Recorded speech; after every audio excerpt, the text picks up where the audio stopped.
প্রিয় শিক্ষার্থী, এডুক্রিয়েটিভ চ্যানেলে তোমাদের ওয়েলকাম। আশা করি তোমরা সবাই ভালো আছো, সুস্থ আছো। আজ আমরা মক টেস্ট 5 এখানেও আমরা 30টি এমসিকিউ প্রশ্ন এবং তার উত্তর আজকের এই ভিডিওতে আলোচনা করব। শুধু তাই নয়, এই এমসিকিউ প্রশ্ন এবং তার উত্তর আলোচনা করতে গিয়ে আমরা যেভাবে আলোচনা করছি যে কোনো একটি প্রশ্নের সঠিক উত্তর কী এবং বাকি 3টি অপশান কেন সঠিক নয় তারও ব্যাখ্যা কিন্তু আমরা এই ভিডিওতে পুঙ্খানুপুঙ্খভাবে তুলে ধরার চেষ্টা করছি। তো সেই জন্যে আমি আশা করব এই যে আলোচনা তোমাদের অনেক ভালো লাগছে। সেই উদ্দেশ্য নিয়েই সামনেই তোমাদের পরীক্ষা রয়েছে। পরীক্ষাতে যেখান থেকে যেমন ধরনের এমসিকিউ প্রশ্ন পাবে সেগুলি তোমরা প্র্যাকটিস করো, আলোচনা করো, সেগুলি উত্তর করার চেষ্টা করো, তাহলে কিন্তু তোমাদের প্রস্তুতি আরও ভালো হবে। তোমরা যে প্রস্তুতি নিচ্ছ, তোমরা সারাদিন কন্টিনিউ পড়াশোনা করছো, তার মাঝে মাঝে এই ভিডিওগুলি দেখলে এটাকে তোমরা একটা প্র্যাকটিস সেট হিসেবে তোমরা দেখতে পারো, তাতে কিন্তু তোমাদের অনেকটা সুবিধা হবে। তাহলে চলো শুরু করা যাক। আজকের যে প্রথম প্রশ্ন রয়েছে, বলছি জন ডিউ বলা যাচ্ছে প্র্যাগম্যাটিক শিক্ষা দর্শন অনুযায়ী যদি একজন শিক্ষক শিক্ষার্থীর নৈতিক উন্নয়নের চেয়ে সমস্যা সমাধানের ক্ষমতা বৃদ্ধি করতে বেশি জোর দেন, তাহলে এর প্রভাব শিক্ষার কোন বৈশিষ্ট্যের সঙ্গে সবচেয়ে সামঞ্জস্যপূর্ণ? তাহলে অপশান কি রয়েছে? শিক্ষার অভিজ্ঞতামূলক প্রকৃতি, শিক্ষার আদর্শিক ভিত্তি, শিক্ষার্থীর মেধার উপর নির্ভরশীলতা, আর শিক্ষার ধ্রুবক এবং চিরন্তন সত্য। তাহলে এই প্রশ্নের সঠিক উত্তর কী হবে? দেখো, এখানে যে বিষয়টি রয়েছে তা আমরা আলোচনা করছি। অপশান এ হচ্ছে গিয়ে এর সঠিক উত্তর, শিক্ষার অভিজ্ঞতামূলক প্রকৃতি। কেন? দেখো, জন ডিউ তার যে প্র্যাগম্যাটিজম যে থিওরি রয়েছে সেখানে তিনি কি বলেছেন যে শিক্ষা হবে লার্নিং বাই ডুইং। তো এই লার্নিং বাই ডুইং এই যে বিষয়টি, এটি কিন্তু কোনো নৈতিকতার উপর ভিত্তি করে কিন্তু গড়ে ওঠে না। এটি কেমন না, শিক্ষার্থীর বাস্তব জীবনের সে কি সমস্যা সমাধান করতে পারছে তার উপর ভিত্তি করেই কিন্তু গড়ে ওঠে। তো সুতরাং এটি যদি আমরা দেখি তাহলে এই ধরনের শিক্ষা অভিজ্ঞতা এবং তার কাজের উপর কিন্তু নির্ভর করবে। তো সেই জন্য এটি সঠিক। এবার দেখো বাকিগুলো সঠিক নয় কেন। বলছে শিক্ষার আদর্শিক ভিত্তি, তাহলে দেখো এটা তো আইডিয়ালিজমের বৈশিষ্ট্য, এটি সঠিক নয়। তারপরে কি রয়েছে? শিক্ষার্থীর মেধার উপর নির্ভরশীলতা। দেখো এটা আমরা যদি দেখি ন্যাচারালিজম বা কিছুটা সেই অর্থে আমরা এটাকে কিন্তু ডিউর যে তার যে শিক্ষা দর্শন প্র্যাগম্যাটিজম সেই অর্থে এই বিষয়টি কিন্তু ততটা গুরুত্বপূর্ণ নয়, কারণ এখানে অভিজ্ঞতা এবং সমস্যা সমাধানের ক্ষমতাই দেখো এখানে প্রশ্নেই বলে দেওয়া আছে। তো সেই জন্য তার উপর গুরুত্ব দেওয়া হয়েছে, তাই এটি সঠিক নয়। এবং কি বলছে? শিক্ষা ধ্রুবক এবং চিরন্তন সত্য লক্ষ্য। তাহলে ধ্রুবক মানে স্থির, তাহলে এটি কখনো প্র্যাগম্যাটিজমের বৈশিষ্ট্য হতে পারে না। প্র্যাগম্যাটিজম কি বলে? পরিবর্তনশীল, তাই না? তো সেদিক থেকে অপশান ডি এটিও ভুল। এরপরে দেখো দুই যে প্রশ্ন রয়েছে, বলছে মার্ক্সীয় শিক্ষা দর্শন অনুযায়ী শিক্ষার্থীর সৃজনশীলতা এবং সামাজিক বিকাশে সমান গুরুত্ব দেওয়া হয় না।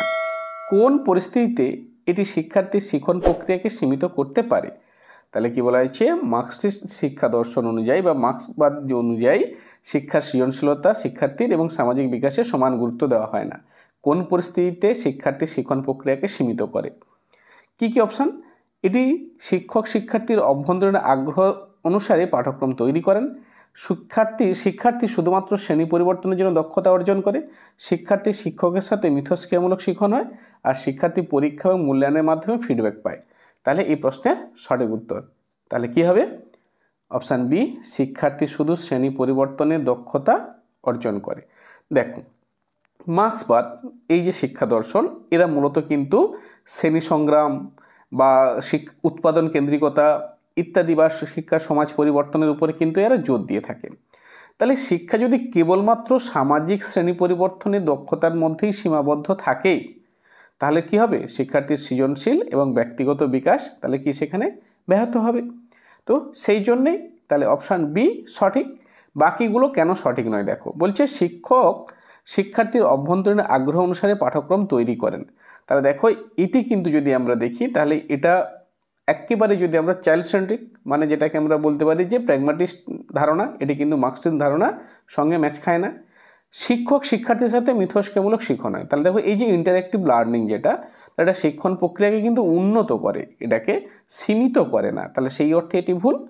আর কি বলছে, শিক্ষার্থী পরীক্ষা এবং মূল্যায়নের মাধ্যমে ফিডব্যাক পায়। তাহলে এর মাধ্যমে কি হবে, শেখার তাদের যে গুণমান বা তাদের শেখার যে ক্ষমতা বা দক্ষতা তারা বাড়বে, সেটা কখনো সীমিত হবে না। তাহলে এখানে সীমিত বলা হচ্ছে, তার মানে এটি কিন্তু ভুল। তাই অপশান বি সঠিক উত্তর। 3 দেখো যে প্রশ্ন রয়েছে, র্যাঙ্ক ডিফারেন্স পদ্ধতি কখন প্রোডাক্ট মুভমেন্ট পদ্ধতির চেয়ে বেশি সুবিধাজনক? অর্থাৎ বলছে ছোট স্কোরের ক্ষেত্রে, বৃহৎ স্কোরের ক্ষেত্রে, সময় কম এবং সহজ হিসাব প্রয়োজন হলে, অত্যন্ত নির্ভুল ফলাফলের জন্য। তাহলে এই প্রশ্নের সঠিক উত্তর কী হবে? তাহলে সঠিক উত্তর অপশান সি, সময় কম এবং সহজ হিসাব প্রয়োজন হলে। দেখো এই যে স্পিয়ারম্যানের যে র্যাঙ্ক ডিফারেন্স মেথড আমরা যেটা দেখছি, এটা কী ক্ষেত্রে কি হয় না, অনেক সময় সাধারণত ছোট স্কোর বা অসম্পূর্ণ মাপ যেখানে ইন্টারভ্যাল স্কেল নেই, সেক্ষেত্রে কিন্তু এর ব্যবহার করা হয়। অর্থাৎ হিসাব সহজ হচ্ছে, সময় বাঁচিয়ে দিচ্ছে। আর প্রোডাক্ট মুভমেন্ট পদ্ধতি এটি কিন্তু অনেক বেশি নির্ভুল হলেও কিন্তু জটিল পদ্ধতি। তো এই জন্যে অপশান সি সঠিক। বাকিগুলো কেন সঠিক নয়? প্রথমটি হচ্ছে ছোট স্কোরের ক্ষেত্রে। তাহলে দেখো ছোট বা বড় স্কোর নয়, বরং মাপের ধরন বা গণনার সহজ এই যে পদ্ধতি, এটিই কিন্তু সবথেকে বেশি গুরুত্বপূর্ণ। আবার বলছে বৃহৎ স্কোরের ক্ষেত্রে, তাহলে বৃহৎ স্কোরের ক্ষেত্রে যদি আমরা দেখি, তুলনামূলকভাবে প্রোডাক্ট মুভমেন্ট পদ্ধতিই ব্যবহার করাই কিন্তু ভালো, র্যাঙ্ক ডিফারেন্স নয় কখনোই। আর বলছে অত্যন্ত নির্ভুল ফলাফলের জন্য কিন্তু প্রোডাক্ট মুভমেন্ট পদ্ধতি শ্রেয়, সেখানে কিন্তু র্যাঙ্ক ডিফারেন্স পদ্ধতি অতটা শ্রেয় নয়, তাই তো? তো সেই ক্ষেত্রে অপশান সি সঠিক উত্তর। এরপরে দেখো 4 দাগে যে প্রশ্ন রয়েছে হয়েছে, বলছে সাপ্লিমেশন বা উদ্গমনের প্রধান বৈশিষ্ট্য কি? অবদমিত কামনা দৈহিক লক্ষণে রূপান্তরিত হয়, লিবিডো বা কামনাকে সমাজোপযোগী বা সৃজনশীল কাজে দিক পরিবর্তন করা হয়, আর সমস্যার সমাধানে প্রত্যাবৃত্তি করা হয়, নিজের ত্রুটি অন্যের দায়ী করা হয়। তাহলে এই যে অপশানগুলো রয়েছে এর মধ্যে সঠিক কোনটি হবে? দেখো এর মধ্যে সঠিক কি হবে? Option B. কেন না, কারণ দেখো অপশান বিতে বলছে লিবিডো বা কামনাকে সমাজ উপযোগী বা সৃজনশীল কাজে পরিবর্তন করা। আগে আমরা জেনে নেব যে সাপ্লিমেশন বা উদ্গমনটা কী বিষয়। দেখো এটিও যদি আমরা জানি যে একটি পরিপূরণ কৌশল, যেটাকে আমরা বলতে পারছি কেমন না, অভিযোজনের যে কৌশলগুলো রয়েছে তার মধ্যে একটি কিন্তু উৎকৃষ্ট মানের একটি কৌশল। কেন না, কারণ দেখবে এই যে সাপ্লিমেশন, যেটা আলপোর্টের যে বিষয়টি রয়েছে বা আলপোর্ট এর সম্পর্কে যে মন্তব্য করেছে, সেখানে কি বলা হয়েছে যে সাপ্লিমেশন হচ্ছে একটি প্রক্রিয়া, যে প্রক্রিয়ার সাহায্যে ব্যক্তি তার যে অসামাজিক যে আচরণগুলো রয়েছে, সেই অসামাজিক আচরণগুলি সামাজিক দিক থেকে সমর্থনযোগ্য হয়ে ওঠে। কেমনভাবে না, ধরো একজন গবেষণাতে একেবারে মনোনিবেশ করে আছেন, তিনি গবেষণা ছাড়া অন্য কোনো কিছু বিষয় নিয়ে তিনি আলোকপাত করছে না বা কোনো মানুষের সঙ্গে মেলামেশা করছে না। তাহলে দেখো তিনি মানুষের সঙ্গে বা সমাজের সঙ্গে মানুষ থেকে বা বিচ্ছিন্ন হয়ে আছেন। তো তার এই আচরণগুলি যেন মনে হচ্ছে অসামাজিক। বা ধরো কোনো ব্যক্তি অধ্যাবসায়, ধরো স্টুডেন্ট, ধরো তোমরা আজকে পরীক্ষা দেবে, তোমরা কি করছো, একেবারে মন প্রাণ দিয়ে তোমাদের পড়াশোনাতে ফোকাস রেখেছো, ফলস্বরূপ সামাজিক কোনো রকম মানুষের সঙ্গে মেলামেশা, আত্মীয় স্বজনদের বাড়ি যাওয়া, কোনো অনুষ্ঠান বাড়িতে না যাওয়া ইত্যাদি বিষয়গুলোকে নিয়ে তোমরা নিজেদেরকে কি করেছো, অন্য জগৎ থেকে একটা পৃথক করে রেখেছো। কিন্তু দেখো প্রকৃত অর্থে যদি আমরা দেখি, এটি আচরণগুলো কিন্তু একটা অসামাজিক মনে হচ্ছে, কিন্তু তুমি যেটা করছো সেটা কিন্তু সামাজিক দিক থেকে সমর্থনযোগ্য হবে, কারণ তোমার যখন সেই ফলাফল সামনে আসবে সেদিক থেকে তুমি সামাজিক দিক থেকে সমর্থনযোগ্য হবে। তো সেই জন্য কোনো ক্ষেত্রে শিল্প ক্ষেত্রে হতে পারে বা সাহিত্যের ক্ষেত্রে যে এই যে মানে আগ্রহী যে ব্যক্তিগুলো, তাদের যে আচার আচরণ, তাদের যে কাণ্ড কারখানা, তাদের যে বিষয়গুলো, সেগুলো কিন্তু অনেক মানুষ সামাজিক দিক থেকে সমর্থন করে না, কিন্তু তাদের মনে হয় যেন অসামাজিক। কিন্তু প্রকৃতপক্ষে যদি আমরা দেখি, সেটি কিন্তু প্রকৃতপক্ষে একটি সামাজিক দিক থেকে অনেক উন্নততর ব্যক্তি। অর্থাৎ সেই জন্য লিবিডো, তার যে কামনা, সেগুলোকে সমাজ উপযোগী বা সৃজনশীল দিকে কিন্তু পরিবর্তন করা। অপশান বি সঠিক উত্তর।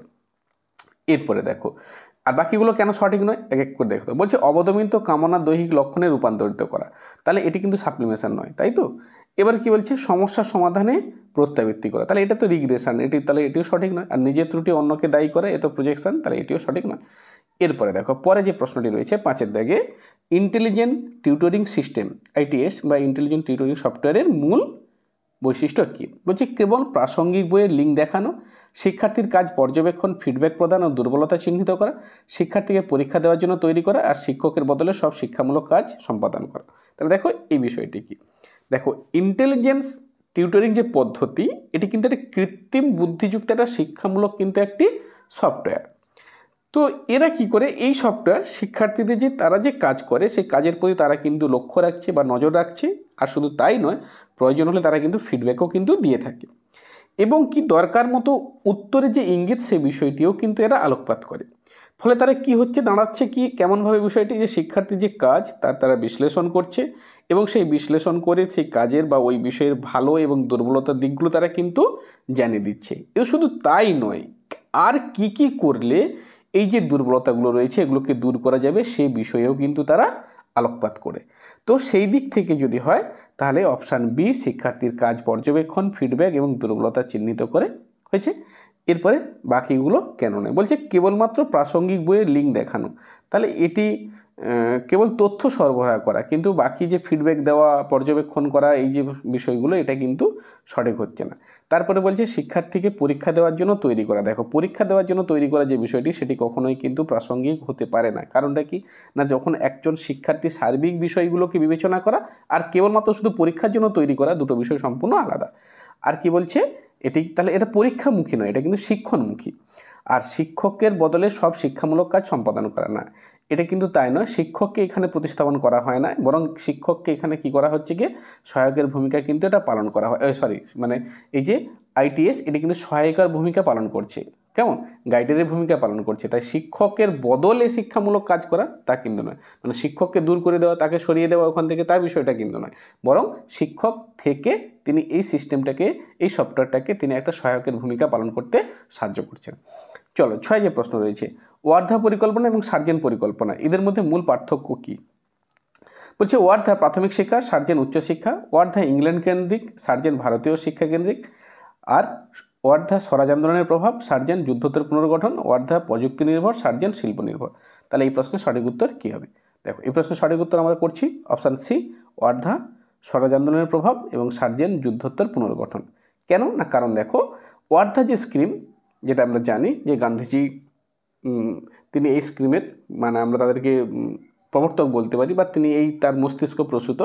কারণ দেখো এখানে যদি আমরা এই বিষয়টি দেখি, এই ওয়ার্ধা কিন্তু গান্ধীজির একটা মৌলিক শিক্ষা ব্যবস্থা, অর্থাৎ কি না, পরাধীন ভারতবর্ষের প্রেক্ষিতে দেশের জনগণের শিক্ষার দিকটি গান্ধীজিকে বিশেষভাবে কিন্তু প্রভাবিত করেছিল।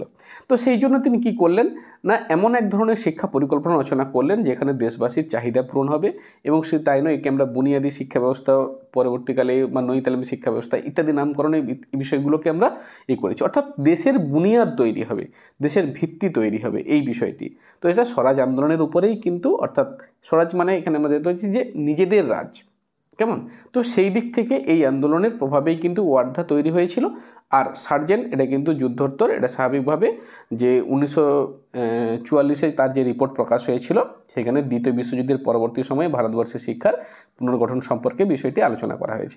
বাকিগুলো কেন নয় দেখে নাও। প্রথম হচ্ছে ওয়ার্ধা প্রাথমিক, সার্জেন উচ্চশিক্ষা। তাহলে দেখো এখানে বিষয়টি সম্পূর্ণভাবেই আলাদা, কারণ সার্জেন শুধু উচ্চশিক্ষা নয়, সেখানে সমস্ত ধরনের শিক্ষার বিষয়গুলো কিন্তু এখানে লিপিবদ্ধ করা আছে।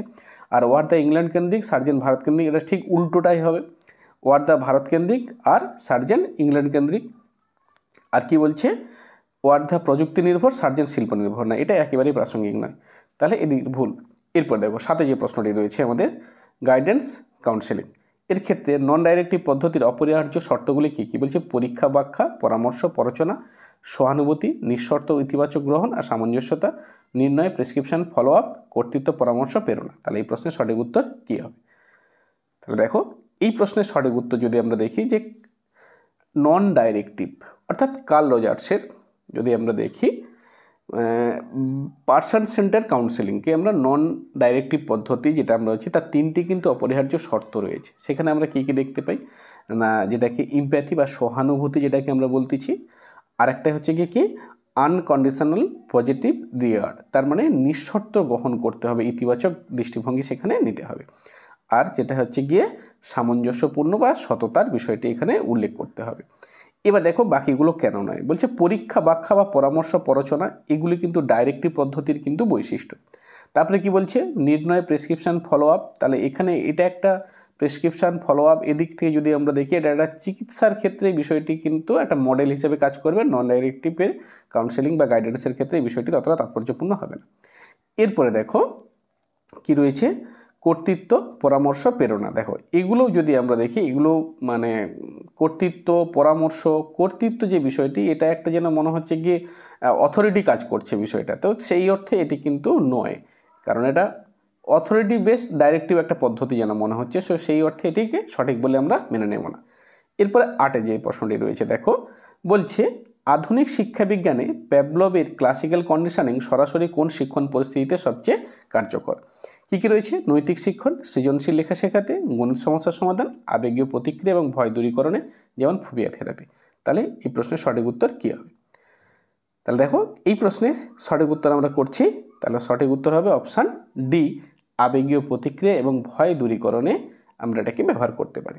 বাকিগুলো কেন নয়? বলছে নৈতিক শিক্ষণ, তাহলে নৈতিক শিক্ষা ভ্যালু এডুকেশন যেটা আমরা দেখতে পারি এটা কিন্তু কন্ডিশনিংয়ের সঙ্গে সামঞ্জস্যপূর্ণ নয়, তা এটা কন্ডিশনিং নয়। এটা গণিত সমস্যার সমাধান বলছে এটি খুব একটা, যদি আমরা দেখতে পারি যে একটা হায়ার অর্ডার একটা লার্নিং একটা, এখানে এই কন্ডিশনিং এই বিষয়টির সঙ্গে সামঞ্জস্যপূর্ণ নয়। আর সৃজনশীল লেখা যেটা রয়েছে আমাদের এখানে, সেটাও যদি আমরা দেখতে পারি এটা ক্রিয়েটিভিটি নির্ভর, তো এখানে কন্ডিশনিং দিয়ে সম্ভব নয় এই বিষয়টি, তো সেই জন্যে তাই অপশান ডি সঠিক উত্তর, যে আধুনিক শিক্ষাবিজ্ঞানে প্যাভলভের ক্লাসিং কন্ডিশনিং কোন শিক্ষণ পরিস্থিতিতে সবথেকে বেশি কার্যকর হতে পারে। এরপর দেখো 9 যে প্রশ্ন রয়েছে আমাদের মাইক্রো টিচিং এর সঠিক ধাপ বা বিন্যাস কোনটি? কী কী বলছে? পাঠদান, প্রতিক্রিয়া, পরিকল্পনা, পুনঃপাঠদান, পরিকল্পনা, পাঠদান, প্রতিক্রিয়া, পুনঃপরিকল্পনা, পুনঃপাঠদান, পরিকল্পনা, প্রতিক্রিয়া, পাঠদান, পুনঃপরিকল্পনা, পাঠদান, পরিকল্পনা, প্রতিক্রিয়া, পুনঃপাঠদান। তাহলে এই প্রশ্নের সঠিক উত্তর কী হবে? দেখো 4টে অপশান রয়েছে, 4টে অপশানের মধ্যে সঠিক কী হবে সেটা বেছে নাও।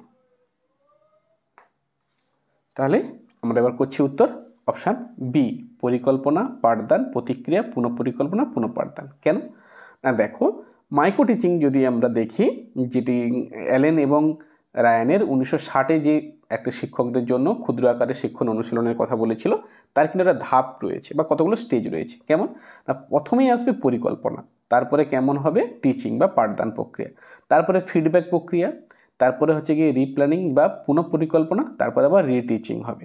তাহলে এই যে বিষয়গুলি, এটি হচ্ছে গিয়ে এর সঠিক স্টেপ। কিন্তু আমাদের এখানে কি দেখতে পাচ্ছি আমরা? বলছে পাঠদান, প্রতিক্রিয়া, পরিকল্পনা এবং পুনঃপাঠদান। না, পরিকল্পনা সব থেকে প্রথমে আসবে, তাই এটি সঠিক নয়।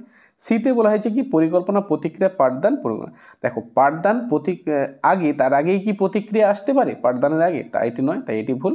আবার কি বলছে? পাঠদান, পরিকল্পনা, প্রতিক্রিয়া, পুনঃপাঠদান। দেখো এই যে প্রক্রিয়া, এই ক্রমটিও কিন্তু ভুল হয়েছে।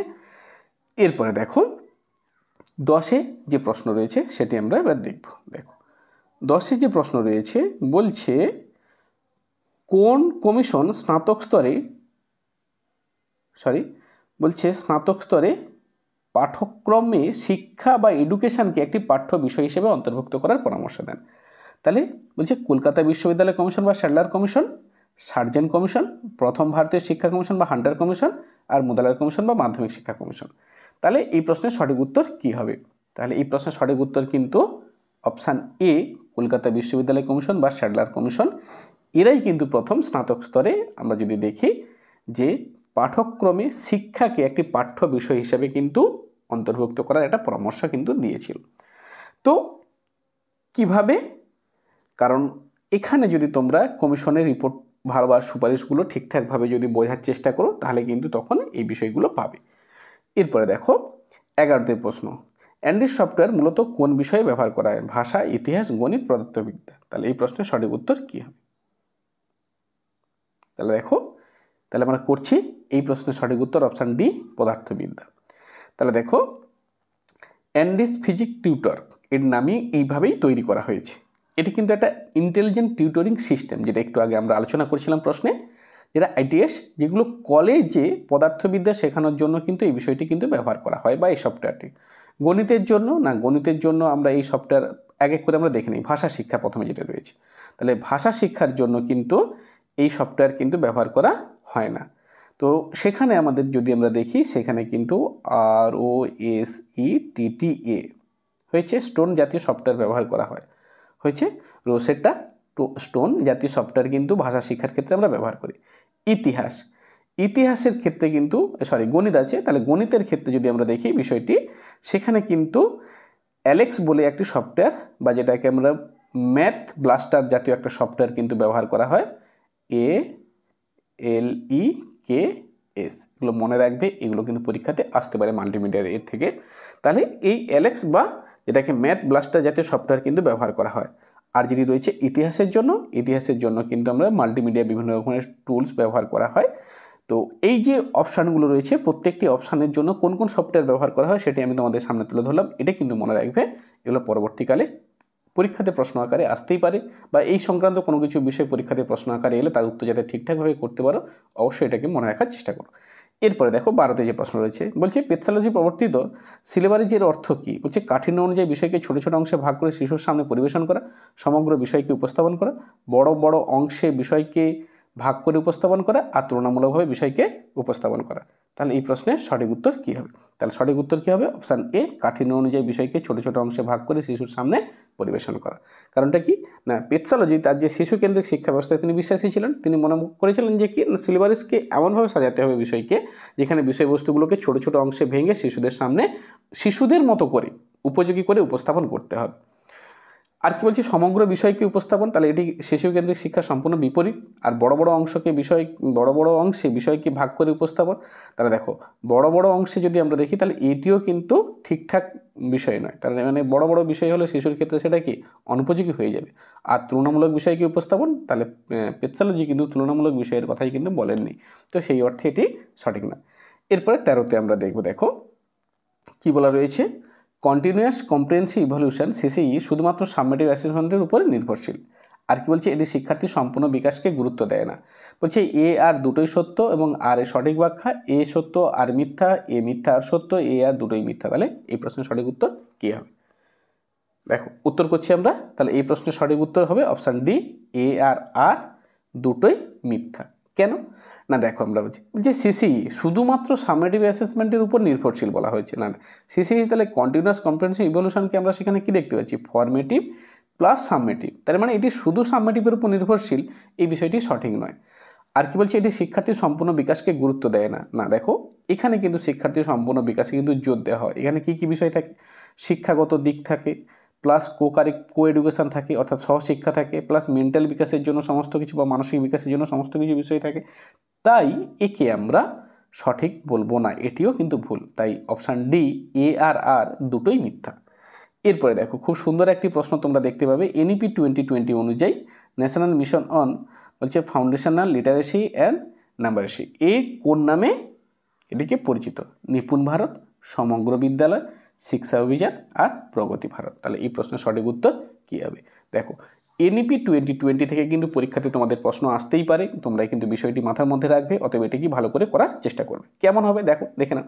বলছে NEP 2020 অনুযায়ী, তাহলে যদি আমরা দেখি এই প্রশ্নের সঠিক উত্তর অপশান এ, নিপুণ ভারত। দেখো এই নিপুণ ভারত যেটি, এর কিন্তু একটা নাম আছে, NIPUN, নিপুণ হয়েছে national initiative for proficiency in reading with understanding and numeracy. তো এই যে বিষয়টি রয়েছে এখানে কিন্তু মূলত বা মূল যে বিষয়টি, সেখানে কিন্তু আমাদের এই ন্যাশনাল মিশনের অর্থাৎ বিষয়টি কিন্তু গুরুত্ব দেওয়া হয়েছে। বাকিগুলো কেন হয় না? শিক্ষা অভিযান দেখো এইরকম ধরনের সরকারি কোনো প্রকল্প কিন্তু নেই, আর সমগ্র বিদ্যালয় এটি একটা অন্য কর্মসূচি, তো এই বিষয়ের সঙ্গে এর সঙ্গে ম্যাচ খাচ্ছে না। আর প্রগতি ভারত এইরকম প্রকল্পও কিন্তু আমরা এখনও পর্যন্ত শুনিনি। এবার দেখো 15তে যে প্রশ্ন রয়েছে, অ্যালপোর্টের ট্রেড থিওরি অনুসারে সেকেন্ডারি ট্রেড পরিস্থিতির উপর ভিত্তি করে পরিবর্তিত হয়। বলছে যদি শিক্ষক শিক্ষার্থীর আচরণ পর্যবেক্ষণ করে তার ব্যক্তিগত সেকেন্ডারি ট্রেডের উপর ভিত্তি করে শিক্ষণ পরিকল্পনা পরিচালনা করেন, তাহলে প্রধান সুবিধা কোনটি? শিক্ষার্থীর স্থায়ী মৌলিক বৈশিষ্ট্যের বিকাশ, শিক্ষার্থীর বর্তমান পরিস্থিতি অনুযায়ী শেখার উন্নয়ন, শিক্ষার্থীর IQ বৃদ্ধি, শিক্ষার্থীর শৃঙ্খলা বজায় রাখা। তাহলে এই প্রশ্নের সঠিক উত্তর কী হবে?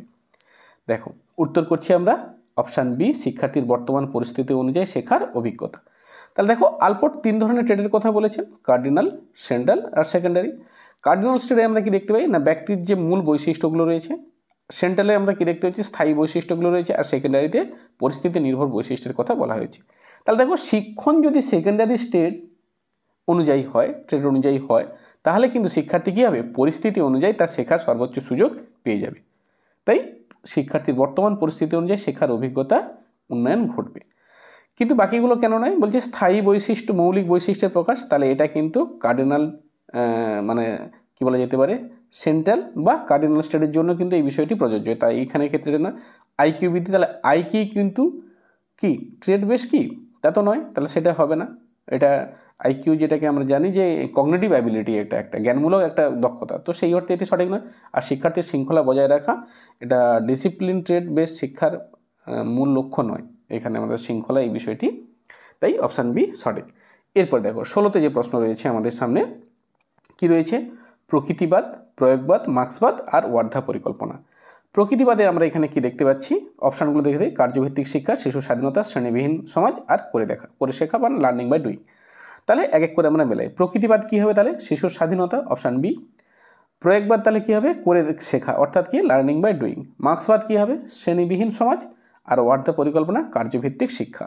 অর্থাৎ যদি আমরা দেখি যে অপশান কোনটার সঙ্গে ম্যাচ হচ্ছে, তাহলে বি, তারপরে রয়েছে ডি, তারপর সি, তারপরে এ, অর্থাৎ অপশান সি হচ্ছে গিয়ে সঠিক হয়ে গেছে। এরপরে দেখো যে প্রশ্ন রয়েছে, পিয়াজের মতে শিশুরা হাইপোথেটিক্যাল রিজনিং শুরু করে কোন স্তরে, pre operational stage, cognitive operational stage, formal operational আর সেন্সরি মোটর। তাহলে দেখো এই প্রশ্নের সঠিক উত্তর কী হবে। দেখো এই প্রশ্নের সঠিক উত্তর তাহলে কী হবে, ফর্মাল অপারেশনাল স্টেজ, অর্থাৎ অপশান সি সঠিক উত্তর। কেন, কারণ বিষয়টি আমরা এবার একটু বোঝার চেষ্টা করব।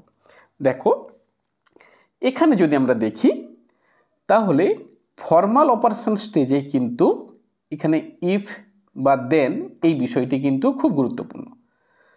বা ইফ দেনের কারণটা কি না, কারণে যদি বা তাহলে, অর্থাৎ এখানে তাদের মধ্যে কিন্তু একটা কল্পনা বা একটা ধারণামূলক পরিস্থিতির বিশ্লেষণ করার মতন একটা ক্ষমতা তাদের মধ্যে তৈরি হচ্ছে। অর্থাৎ কেমনভাবে হতে পারে, যদি পৃথিবীর কক্ষপথ বদলে যায় তাহলে কি হবে, তাহলে দেখো একটা বিস্তারিতভাবে কিন্তু চিন্তাভাবনা করার সুযোগ আসছে। তো এবারে বাকিগুলো কেন হবে না, বলছে প্রি অপারেশনাল স্টেজ, তাহলে এখানে কিন্তু শিশু কেবলমাত্র প্রতীক বা বাস্তব বিষয়কেই কিন্তু চিন্তা করতে পারে, অ্যাবস্ট্রাক্ট রিজনিং কিন্তু এখানে কিন্তু নেই। এবার কি রয়েছে, কংক্রিট অপারেশনাল স্টেজের, এখানে তোমরা জানো যেখানে লজিক আছে, কিন্তু এখানে কেবলমাত্র কংক্রিট বা বাস্তব বিষয় নেই, হাইপোথেটিক্যাল রিজনিং কিন্তু এখানে এখনও সীমিত অবস্থাতেই থেকেছে। আর সেন্সরি মোটর স্টেজ, এটা শুধু কেবলমাত্র স্পর্শ, দৃষ্টি বা চলাফেরা শেখা, কোনো রিজনিংয়ের বিষয় কিন্তু এখানে নেই, তাই এগুলো ঠিক নয়, অপশান সি সঠিক উত্তর। এরপরে চলে আসো বাকি যে প্রশ্ন রয়েছে, 18তে যে প্রশ্ন রয়েছে আমাদের সামনে, বলছে খুব সুন্দর একটি প্রশ্ন, কোঠারি কমিশন বলছে প্রবর্তিত কারিকুলামের মূলনীতি হলো এডুকেশন অ্যান্ড সোশ্যাল নিডসের কোরিলেশন। যদি একটি স্কুল শুধু মেমোরি বেস টিচিংয়ের উপর জোর দেয় তাহলে কোন ধরনের মিসম্যাচ দেখা দিতে পারে, বলছে শিক্ষার্থীর অভ্যন্তরীণ আগ্রহ বৃদ্ধি পাবে, শিশুর সামাজিক প্রাসঙ্গিকতা হারাবে, আর কি বলছে শিক্ষার্থীর নৈতিক বিকাশ বৃদ্ধি পাবে, শিক্ষার্থীর ব্যক্তিগত প্রতিভা চরমভাবে উন্নয়ন পায়।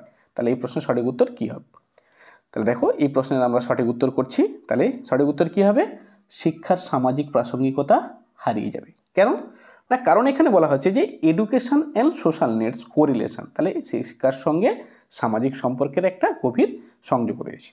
কিন্তু যদি শুধু মেমোরি বেস টিচিং হয়, তাহলে মেমোরি বেস টিচিং হলে তাহলে সেখানে আমরা কি দেখতে পাই, সামাজিক যে প্রাসঙ্গিকতা সেই বিষয়টি কিন্তু এখানে হারিয়ে যাবে। কেমন, সেখানে জ্ঞানমূলক বিষয়ের উপরেই কিন্তু বেশি জোর দেওয়া হবে। ফলস্বরূপ কী হবে, এখানে বলছে শিক্ষার্থীর আগ্রহ বৃদ্ধি পায়, তাহলে মুখস্থ শিক্ষায় কিন্তু কখনোই বা মেমোরি বেসে কিন্তু আগ্রহ কখনোই বৃদ্ধি পায় না। আর কি বলছে, নৈতিক বিকাশ বৃদ্ধি পায়, তাহলে দেখো নৈতিক বিকাশ নয়, এখানে যদি আমরা দেখি মেকানিক্যাল বিষয়গুলো অর্থাৎ কি যান্ত্রিক বিষয়গুলো কিন্তু এখানে বেশি বৃদ্ধি পাবে। আর বলছে প্রতিভা চরমভাবে উন্নত পায় না, প্রতিভার উন্নয়নে কিন্তু এখানে সীমিত হয়ে যাবে। অর্থাৎ মেমোরি বেস টিচিংয়ে কিন্তু কখনোই প্রতিভার সার্বিক বিকাশ ঠিকঠাকভাবে হয় না, তাই অপশান বি সঠিক উত্তর।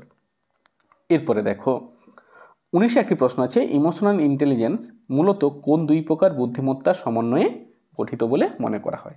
তাহলে দেখো এই প্রশ্নের সঠিক উত্তর কী হতে পারে, অপশানগুলো আমরা দেখে নিই, আন্তঃব্যক্তিক বা আত্মব্যক্তিক, ইন্টারপার্সোনাল, ভাষাগত এবং যৌক্তিক, সঙ্গীত স্থানিক, বডিলি আর কাইনেস্থেটিক আর ন্যাচারালিস্টিক। তাহলে এই প্রশ্নের সঠিক উত্তর কী হবে। দেখো অপশানগুলো যদি আমরা ঠিকঠাকভাবে দেখি তাহলে কিন্তু আমরা বিষয়টি ঠিক করে বুঝতে পারব। বলছে ইমোশনাল ইন্টেলিজেন্স মূলত কোন দুই প্রকার বুদ্ধিমত্তার সমন্বয়ে গঠিত বলে মনে করা হয়?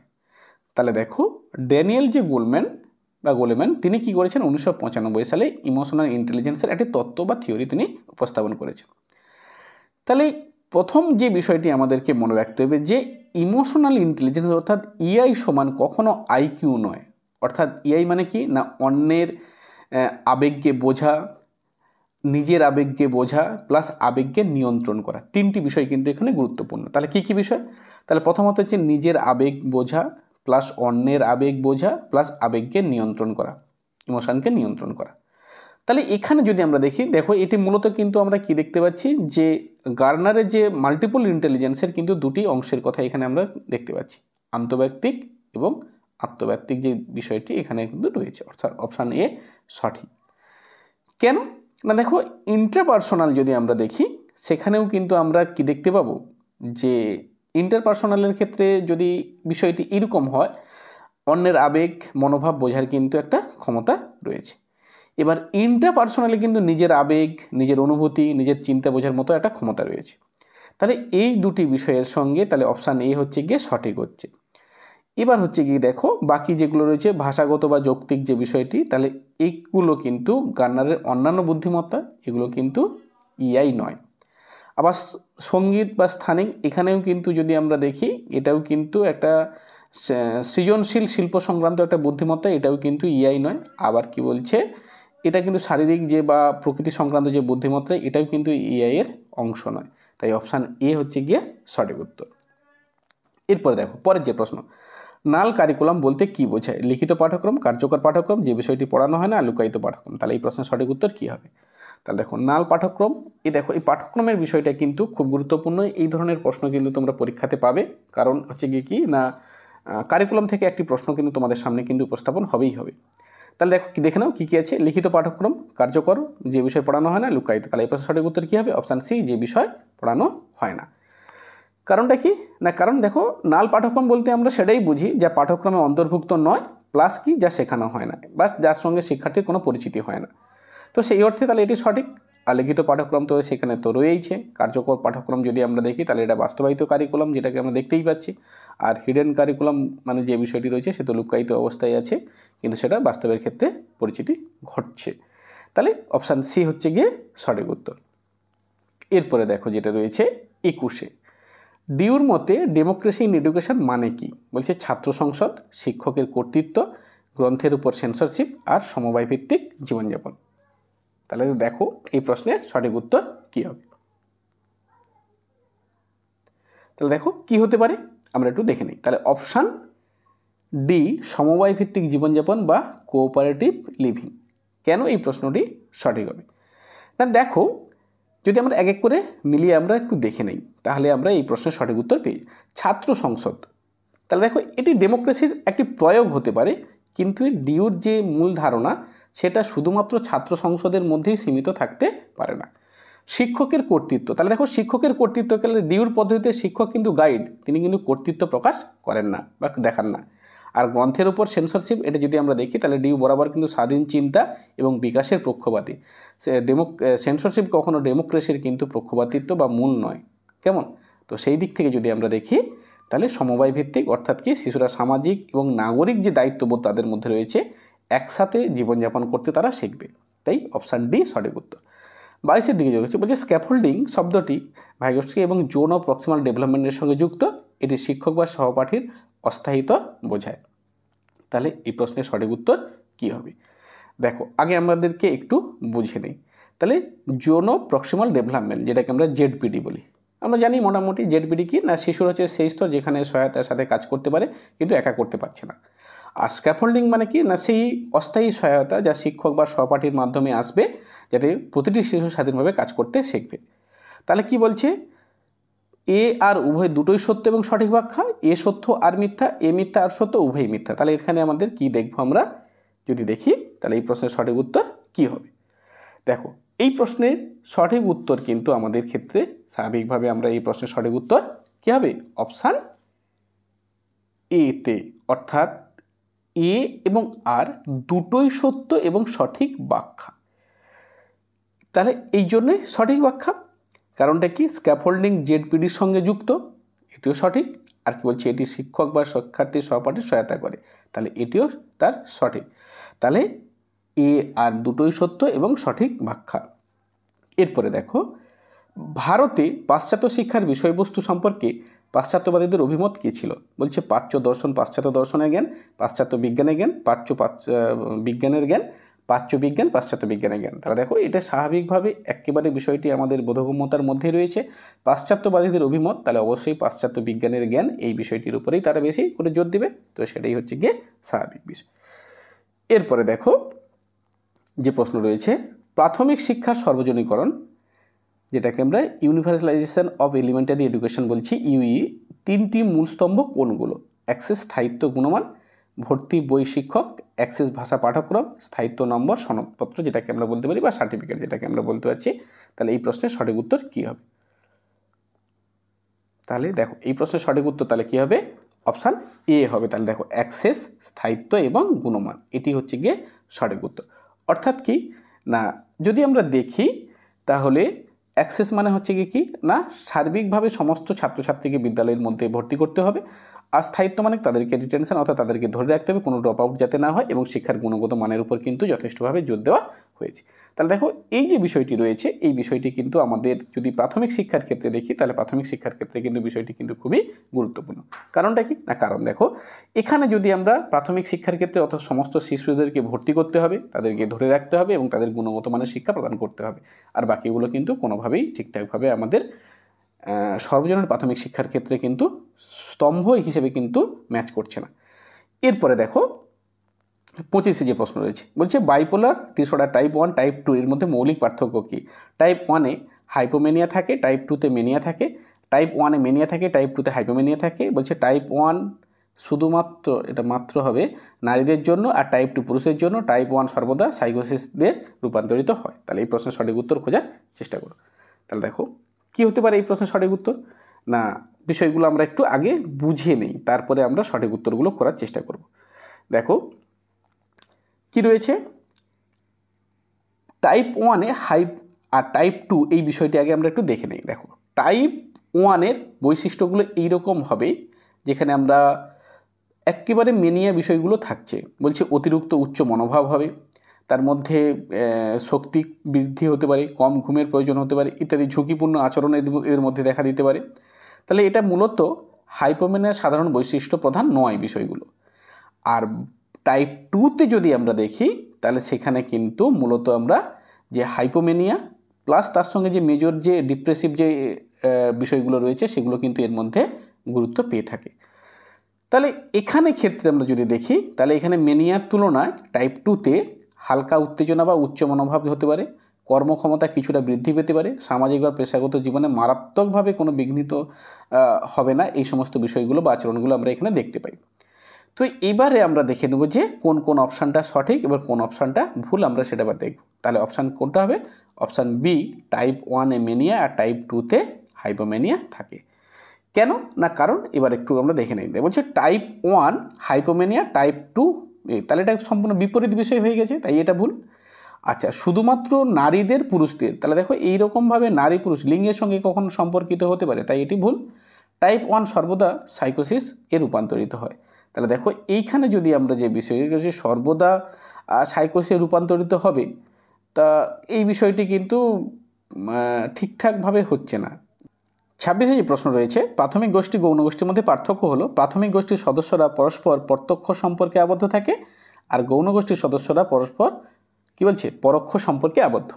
প্রাথমিক গোষ্ঠী আকার ক্ষুদ্র হয়, গৌণ গোষ্ঠী আকার বৃহৎ হয়। প্রাথমিক গোষ্ঠীর সদস্যদের স্থায়িত্ব বর্তমান, গৌণ গোষ্ঠীর সম্পর্ক স্থায়িত্ব স্বল্পকাল, আর উপরে সবগুলি সঠিক। তাহলে এক বাক্যে আমরা বলবো অপশান ডি সঠিক উত্তর।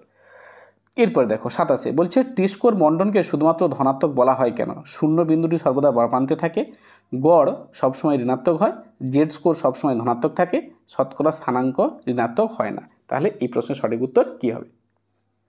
দেখো, এই প্রশ্নের সঠিক উত্তর কিন্তু অপশান এ, শূন্য বিন্দুটি সর্বদা বাম প্রান্তে থাকে।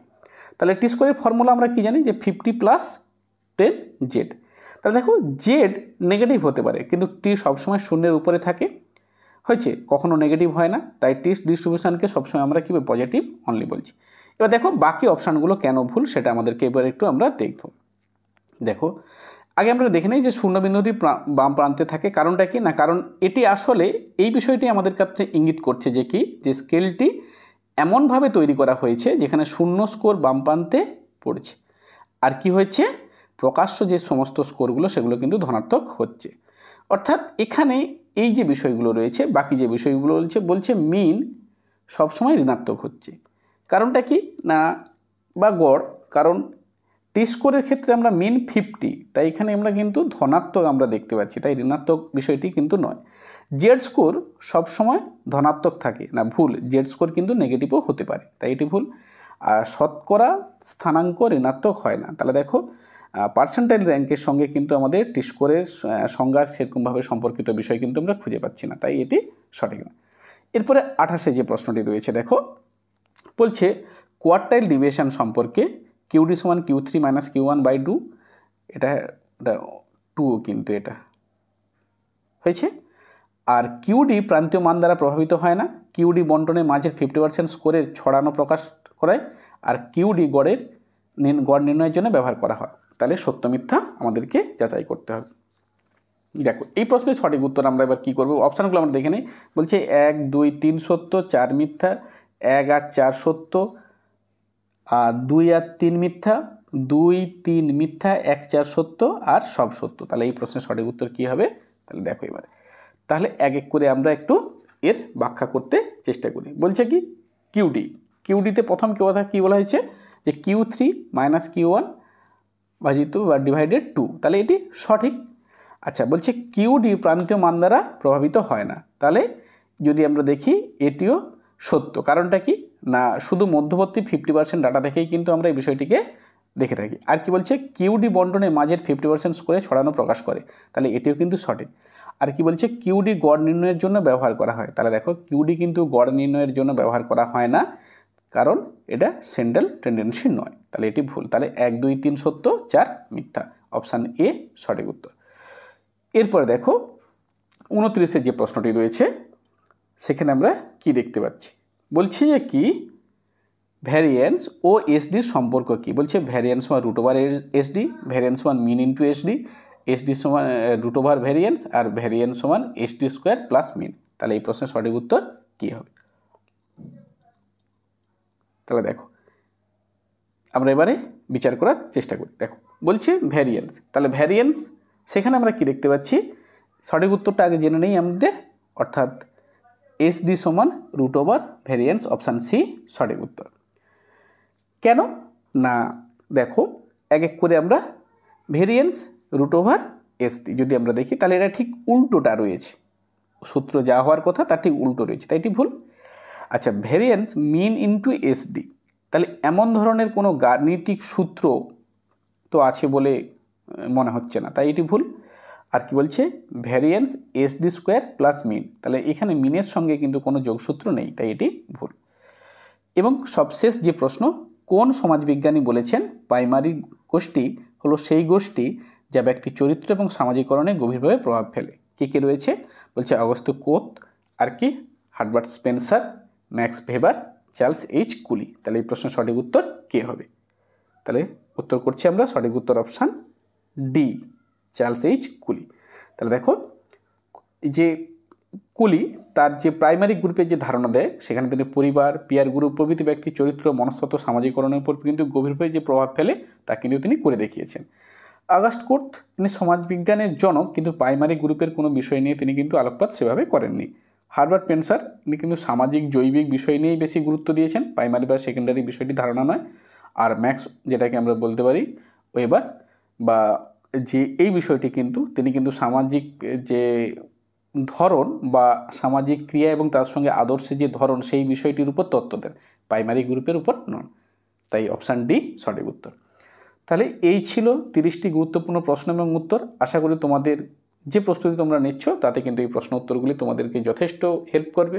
ভালো থেকো। পরবর্তীকালে নতুন একটি ভিডিও আমি তোমাদের সামনে নিয়ে আসবো, যেগুলো তোমাদের এরকম ধরনের কিছু এমসিকিউ প্রশ্ন আর কয়েকটি টপিক মানে যেগুলো তোমাদের পরীক্ষাতে আসার সম্ভাবনা রয়েছে, যে বিভিন্ন শিক্ষা দর্শন বা এগুলো জাস্ট সামারি, মানে একটা ভিডিওতে 5-6 মিনিটের ভিডিওতে যে কি করে তুলনামূলক আলোচনা একভাবে এগুলোকে সবগুলোকে মনে রাখবে কীভাবে, সেই রকম ধরনের একটি শর্ট ভিডিও কিছু আমি তোমাদের সামনে নিয়ে আসবো, সেগুলোও তোমরা দেখবে। তাতেও কিন্তু তোমাদের ধারণা আরও কিছু পরিষ্কার হবে। ভালো থেকো, খুব ভালো করে পড়তে থাকো। পরবর্তীকালে নতুন একটি ভিডিও আমি তোমাদের সামনে নিয়ে আসছি।